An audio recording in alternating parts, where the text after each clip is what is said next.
Today, we are speaking with a gentleman who is a former history teacher, who is an ongoing student of history, especially in the area of early American history, and who is now the Educators of Color Retention Specialist at Boston Public Schools.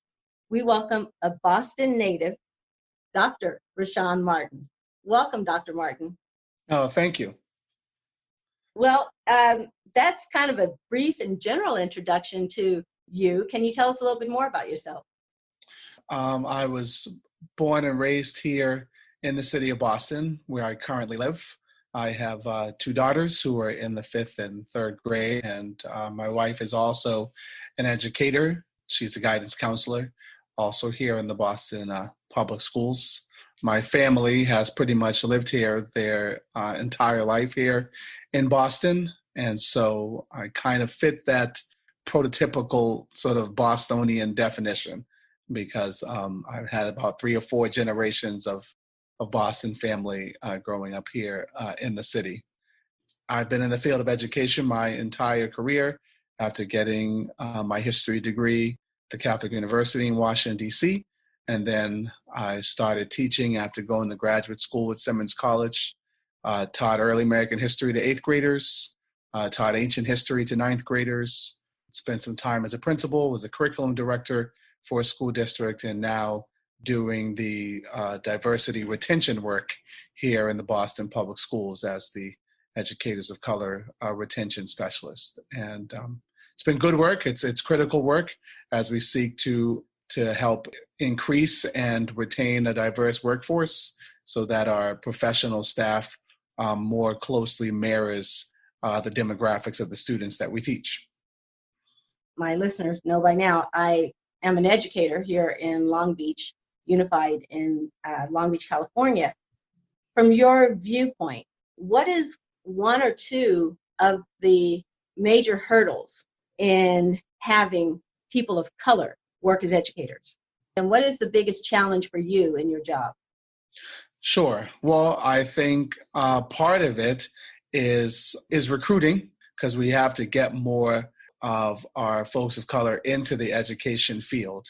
I think here in Massachusetts, certainly getting our educators licensed and fully licensed is a barrier, whether it be passing, the state exam, whether it getting all the proper degrees that we need, and just getting the information that you need in order to get through, which isn't always really a clear, straightforward pathway or process to become a licensed educator. So that's one. The second part of that is just ongoing, professional development. I think our Black and brown educators especially need to feel supported. They need to feel heard. They need to have a cultural connection within their space. Teaching can be an isolating job as it is. And a lot of times for many of our educators of color, they might be the 1, 2 teachers of color either in their grade or sometimes in their building. And so being able to reach out to them and to support them and to be sure that they have a seat at the table is very, very important. I think a part of that also is that you'll find a lot of our educators of color who do come into our urban environments. A lot of times they're also placed in some of our most challenging schools. I think they look forward to that because you will find the students that they want to serve in those challenging schools. But that leads to a level of burnout, also. What is your favorite song right now or all time? I might have to give 2. So when I hear Beauty and the Beast, now the original one, which is by Peebo Bryson and Celine Dion, it just sort of brings me joy. I find that it's a song that I sing to my girls a lot of it by request. That's before great. Before they go to bed, in one of my favorite Disney movies too. But it's just a great duet. I was a choir kid growing up, and so I like the duets in all of the songs we used to sing when I was in choir. So that brings me joy. And then Whitney Houston's "I Want to Dance with Somebody" was always my kind of go-to sort of icebreaker. When that song came on, I was sort of ready to hit the dance floor. So I mean, anything Whitney is probably my jam because she was just so good. but that song, particularly. Yeah, I understand that. As soon as you said it, that beat is like playing right now. Like I want to, Hmm. hey. Yeah, right. Exactly.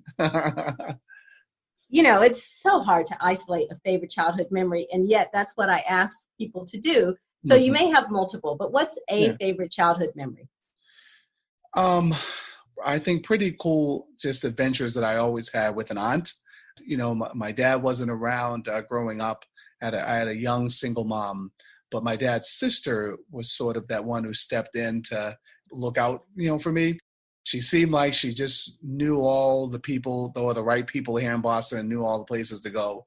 And so I was always going somewhere with her, from either the aquarium or just to these different events that she always went to, because she worked at like the Mass General Hospital, and she didn't have any children and she wasn't married. So I was always her date. So I just found myself going to, always like, she's like, put the suit on, right? Because you're coming with me, and so we were just always going out on the town, these sort of nice What's restaurants, or just, but those were just so really good. Tell us about one in particular. She was the one who took me on my first trip to visit the family in the South. So my dad's family was from North Carolina, and I had never left New England, growing up as a kid, until I was about 10 years old. We went on a road trip to Durham, North Carolina. And it was the coolest thing because, my job was to find any cool places to eat, along the way, while I was sitting in the back seat. And we even went to a kind of random, salt and pepper concert, somewhere along the way, as part of the trip.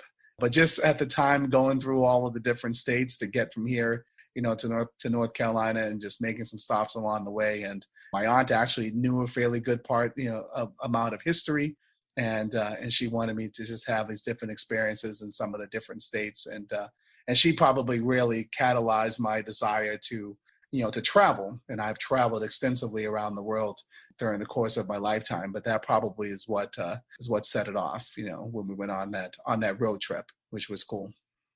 I want to stick to the questions as Yeah, designed, but yeah, sometimes, as we're going, other questions come up. I'm just yeah, curious, sure. given that you've traveled so much, which three countries are the favorites that you visited so far? Just your top three. Sure. Well, I probably would start with Australia. When I went to Sydney, I mean, the people down under just know how to live. And maybe because it's so far from everybody else, and that's what allows them to figure it out. And then I'd say I would kind of probably group the islands of the Caribbean as one, just because I've been to just about all of them, either having stayed for a few days or maybe just came through on some cruise ships. But I've made it a point to get to them all, and just so good. And I'd say maybe especially St. Lucia, because that's where I went for my honeymoon, and it was just so good. The people just so kind, and the food just so good, and the white sandy beaches, the clear water, just so great. Third is probably Italy, and only because growing up as a Catholic in a very Catholic family, there was just something cool about being able to go to Rome and go to the Vatican and just see all of the history of the church. And I'd gone with the right people, so I was able to really see a lot of the things that the average tourist doesn't always get to see in terms of some of the pieces of the church. That was really, really cool. That's great. My eyes lit up when you mentioned the Caribbean. Yeah, that's my spot. My first island was Grenada, and the last one Mhm. I visited was Barbados. Oh yes. And I'm pretty sure I could live on Barbados. I can't Yeah, say I'd right. live on all of them, but I could Sure, live sure, there. sure. Yeah, exactly. And I've been to both of those islands, and just tremendous. Yeah, and the Bayesian people, they just they know how to live. Party Central is it's good stuff in Barbados. Yes, indeed. Let's talk about your accomplishments. So I Mm, asked this question in two parts. yep. Your favorite personal accomplishment, the one that means the most to you, and then what is the accomplishment that seems to be the one that impresses others most? What I personally have sort of enjoyed just the most is all of these opportunities that I've gotten to, that I've gotten to serve. And I think especially in terms of either the education space or also I think in terms of the church, especially, when I was in college, got a chance to be the student body president. I returned as an alumni president. Not too many people of color had a chance to do either those opportunities at the Catholic University, which was historically white. So those were great personal accomplishments for myself. And so I think, all of these chances where I've got to be able to serve people and make a difference in their lives, and I even feel that way in my current work, those have been very, very important for me. So your second question, we've had 3 living popes.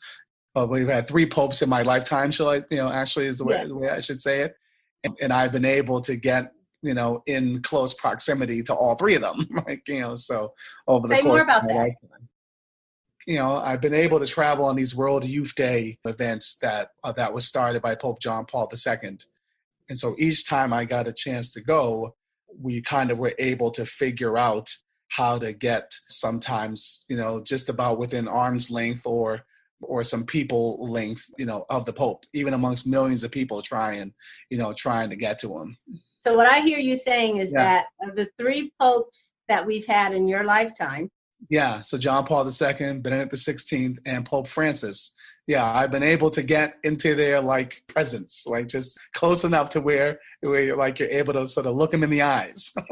That's amazing. It is amazing. When I sort of think about it, I'm like, oh, that's so cool. And so when I tell those stories, people that's unbelievable. And I have friends who've gotten closer. They've had people audiences. They have pictures of themselves standing next to the Pope.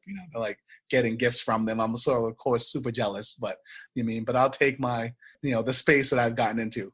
Well worth it. Excellent. Thank you for sharing that. I'm not Catholic, and I still find that impressive. In the arena of words, what is a favorite quote, saying, metaphor, or book for you, and why? Well, I would say this. On one hand, whenever I have traveled to Washington, D.C., and it never gets old, and I like to always go, visit the monuments and just be among them because it's all just bigger than life. I will say that every time I walk up the steps of the Lincoln Memorial, I have to stop at that spot that they tell you where Martin Luther King gave his speech, and just look out from that spot and could imagine all the people out there. But I would say that the engraving behind Lincoln's head that basically says, "In this temple, as in the hearts of the people for whom he saved the Union." The memory of Abraham Lincoln is enshrined forever. And there's just something about that statement about the preservation of the Union, just always brings me kind of just sort of chills.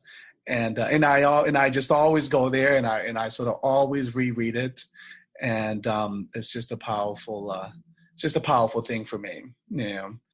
And then as far as sort of books go, probably the one book, and I actually got asked to read it as part of one of my college courses, is probably John Lewis's Walking with the Wind, which I consider to be the seminal account of the civil rights movement because he basically participated from start to finish, right? And obviously he's still at the work.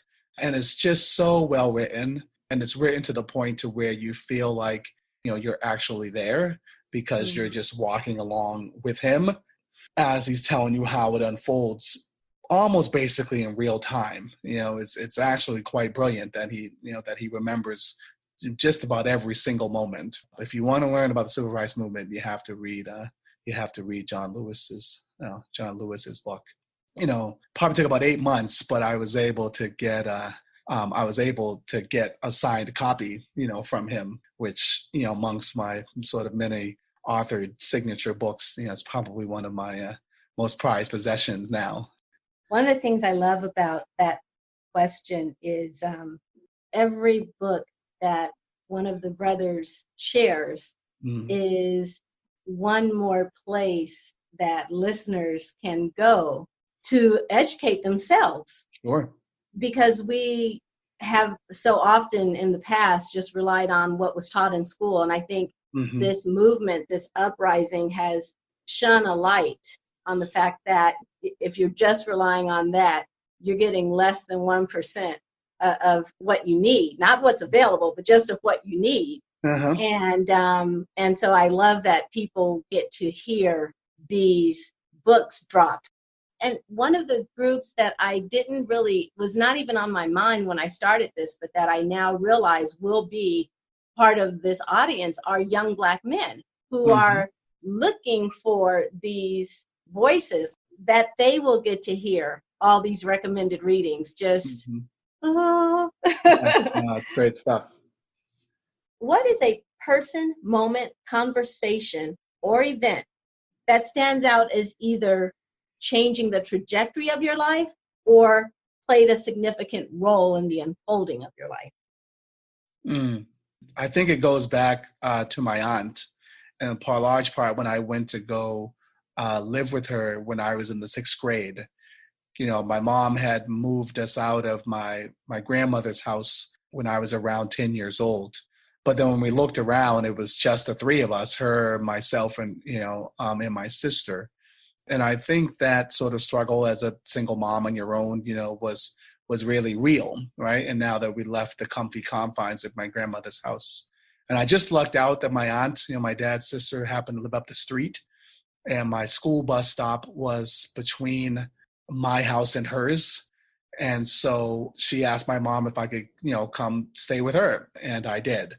And I just remember the conversations that we had, some of the things she taught me about sort of being the man of the household and how to do some certain things properly, and I got my domestication on. All of a sudden, I was ironing, right, and cooking and sweeping the floor properly, and just those things I probably was fighting all the time as an adolescent. And I remember her sitting me down to teach me how to do my own taxes, and she, because she was doing her own. And so she taught me how to do them right along with her. So, and I really have been doing them on my own, ever since. So that moment really for me was transformational, a real coming of age. Because of that experience, I've sort of believed kind of the third party. I feel like every kid needs the third party voice, right? How much you listen to your mom or your dad or whoever the primary caregiver is only going to go so far. I honestly think that every kid, and maybe especially, kids of color like myself, need that third party voice, and somebody who objectively sort of comes in as the third party and decides to sort of shift you in the right, in the right direction.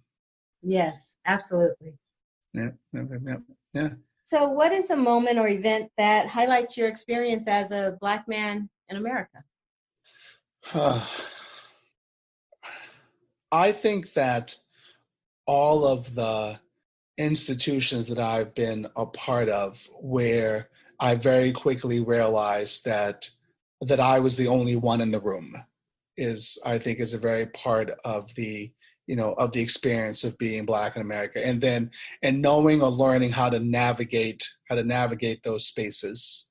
When I went to college, in Washington, D.C., I think the campus might have been 85%, white, at the time. And I even sort of made the argument when I became a student leader to sort of encourage, if not sort of, force the institution to take a look at, its diversity. It certainly didn't reflect the diversity of the Roman Catholic Church, and I said it as much, if we were supposed to be the Catholic University of America.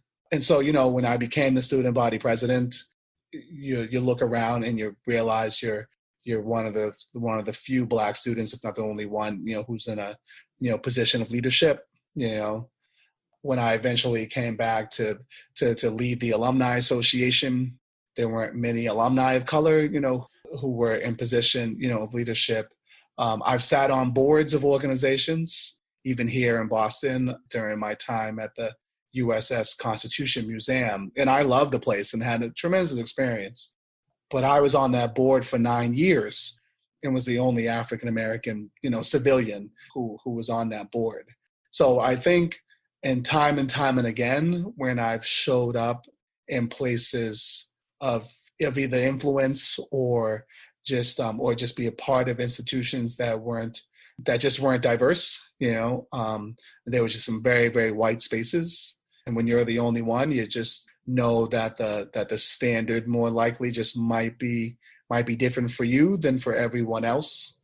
Tell me more about that. When you say the standard might be different for you than everyone else, I think I know what you mean, but in case I'm getting it wrong, and then also for the listeners, can you say a little bit more about what you mean by the standard might be different? Sure. Well, I think that there's always the perception piece, right? Because you just never know what, white colleagues might, show up late or something, and maybe nobody would notice, or they, or might come underdressed, to an event, and it didn't seem like it was a big deal to them. And whether it be consciously or not, you just even didn't want to allow for the scrutiny that you just kind of know that you just couldn't take the liberties, in certain spaces that other folks could. So that's a part of it. And I think the key is you have to find that balance of knowing that if you are the few or sometimes the one, how it's important for you to be in the space, which is why I always showed, because even my wife would say, are we the only Black people here? And I would say, yep. And she would say, do you think anybody notices? And I'm like, nope. But that's why we're here. If we didn't come at all, it's very likely if we didn't come, there might not be any Black people in the room. Then it might not so quickly happen that anybody would notice that there wasn't any people of color in the room, and nobody may not have noticed that, that I wasn't there until long after the fact, right? If I ran into somebody, 2 weeks later, it's not likely they would say, "Oh, Rashaun, we missed you at the program or the reception," because when you're there, you notice, but when you're not there, I think it has a tendency, to pass people by. So, yeah, so I think you have to notice, that role that you play, but at the same time, I think the other balance of that struggle is whether if you get roped into that almost that tokenage space, I guess, as you call it, then what happens is that folks get comfortable, and then either they hope that you help to expand, right?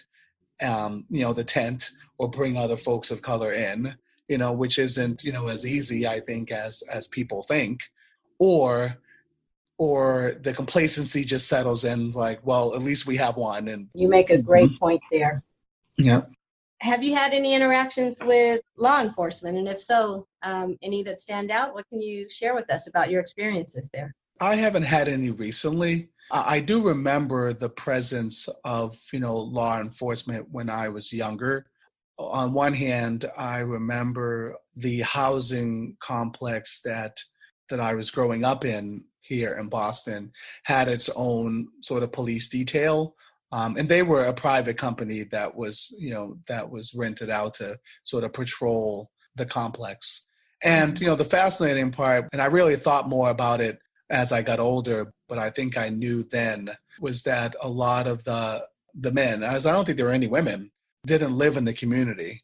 And some of them were actually commuting in for work from pretty far, as I eventually found out. I think community policing that we sort of promote was a struggle, for them.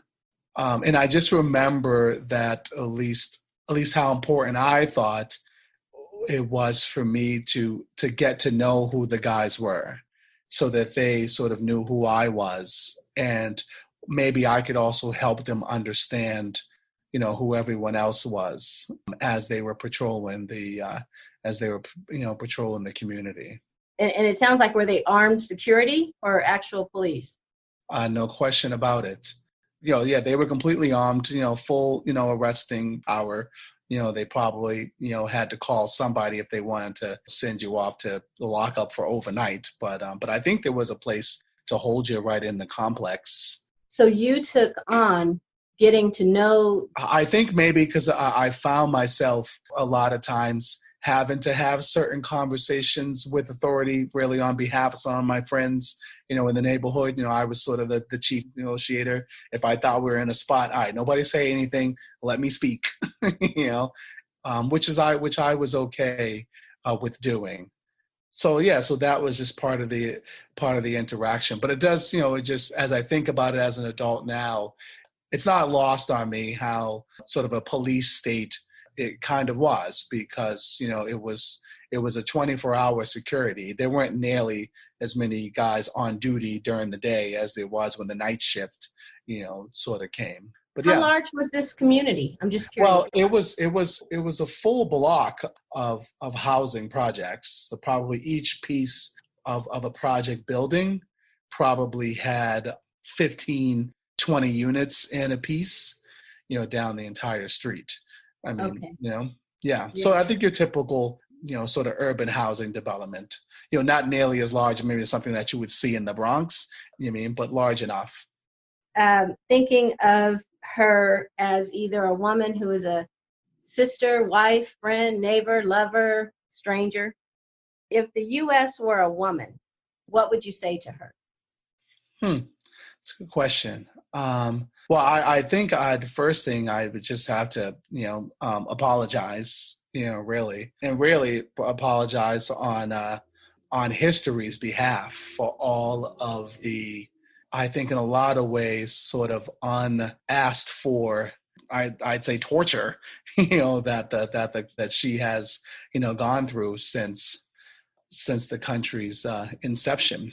And I think we've done well with shifting the blame from time, to time.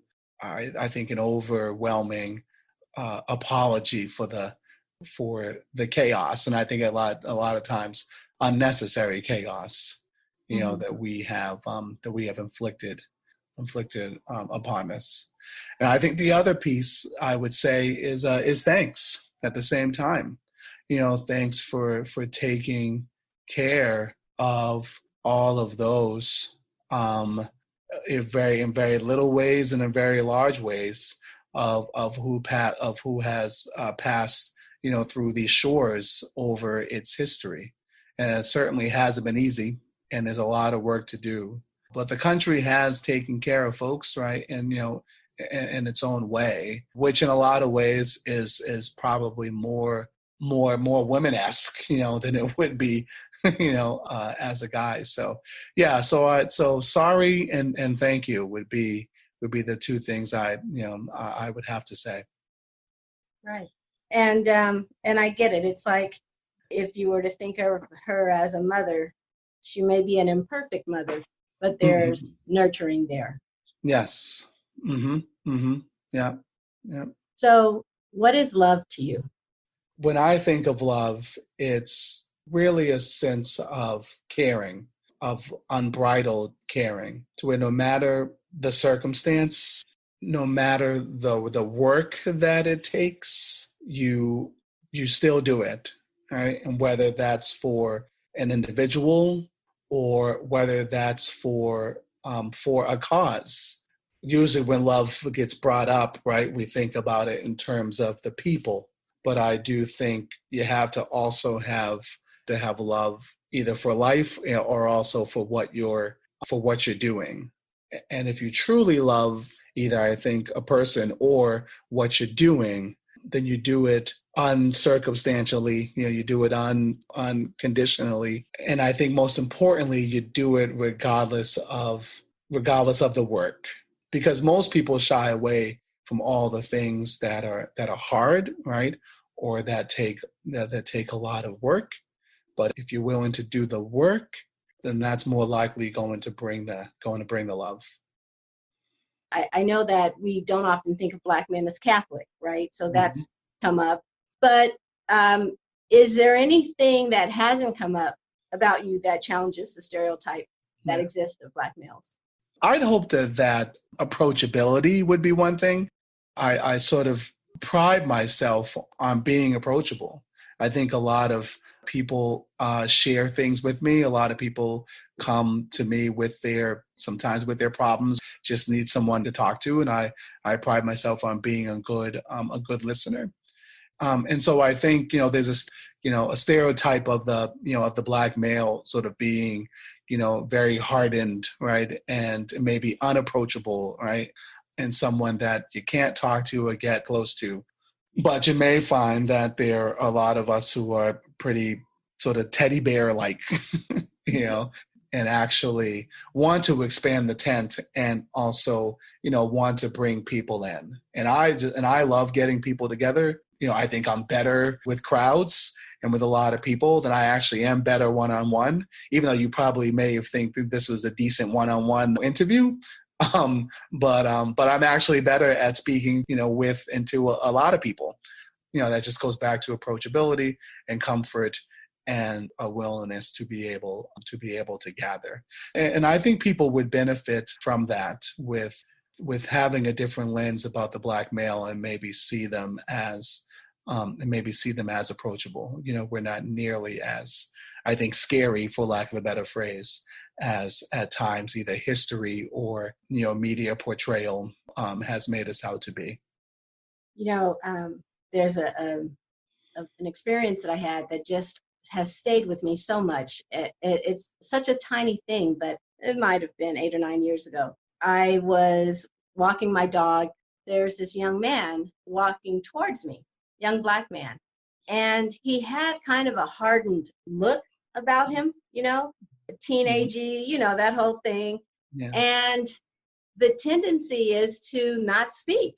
Sure. But because I'm an advocate of just being in communication with people and all of that, right? And a practice of compassion, it's like this doesn't hurt to say hello. Absolutely. So as he's walking toward me, I say, hello.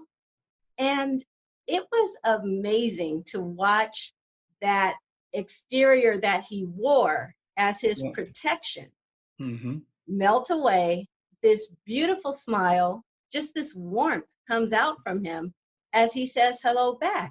Yeah. And in that moment, I really got how much, especially young Black men who are afraid of being approached by the wrong people, whether it's, they're walking in an area that they're concerned about, that whatever it is that some of our young men have learned to put on this gruff exterior as a way of protecting themselves.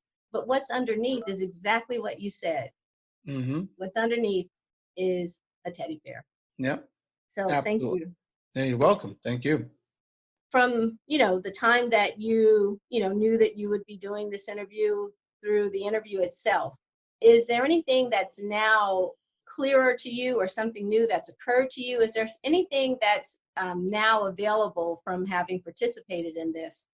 One, just to be, connected with, someone else who I don't know, meaning yourself, right? And now, we have this newfound relationship, which is great because, the world is small enough, right? And you never know who you're going to run into at any point. And I'm the type, I'd rather know more people than few. And so I think, that's great. And then partly, I'm intrigued to learn and hear the other stories that you are collecting, and because I'll be interested to hear what the other brothers have to say.